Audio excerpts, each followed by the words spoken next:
Voici l'aventurier de la vérité, Laurent Guimier, le vrai faux de l'info sur Europe 1. Bonjour Laurent. Bonjour Bruce. Vous passez au détecteur de mensonges, les commentaires autour du bilan de François Hollande. Bah oui, premier anniversaire un peu tristoun, on le sait, pour le président. Et pourtant, il n'y a pas de quoi se flageller, affirme Anne Hidalgo. La candidate socialiste à la mairie de Paris le dit sur tous les tons. Hollande a tenu ses promesses et c'est déjà très bien. Sur les 60 propositions, il y en a au moins une cinquantaine qui sont déjà réalisées dans le bilan de François Hollande aujourd'hui. Donc je pense qu'il faut aussi mettre en valeur cela. Alors Anne Hidalgo nous dit que le président Hollande a engagé 50 des 60 propositions de son programme. Vrai ou faux ? Eh bien, je dis vrai, ça va vous surprendre tant il est bon ton de dézinguer la première année du quinquennat, mais sur ce critère du respect des promesses de campagne, François Hollande est plutôt dans le vrai.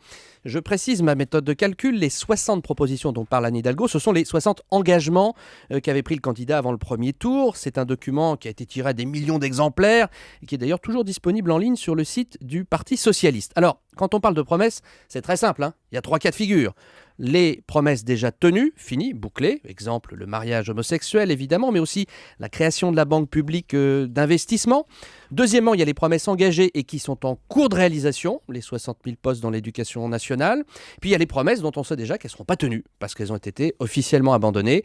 Par exemple, il y avait la création d'un centre national de la musique qui a été purement et simplement rayé de la carte à cause de la crise. Et donc, combien de promesses réellement tenues ? Alors, si on retient les 2 premières séries, celles qui sont tenues et celles qui sont en cours, on peut dire que 80% des 60 engagements sont enclenchés.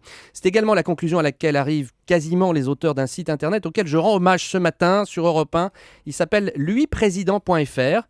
Il surveille précisément le respect de ces 60 engagements et dans les détails, c'est-à-dire chaque phrase, chaque mot sont surveillés. Eh bien, 46 des 60 mesures ont été totalement ou partiellement enclenchées. Donc, Anne Hidalgo est dans le vrai. Le programme Hollande a bien démarré sur les chapeaux de roue. Le problème, c'est de savoir s'il nous amènera sur la bonne voie ou s'il nous mènera dans le mur. Mais ça, c'est une autre histoire et on le saura surtout dans 4 ans sur la ligne d'arrivée. Merci beaucoup Laurent Guimier. Tout le monde est là en ce 1er mai. Jean-Pierre Elkabbach, bonjour.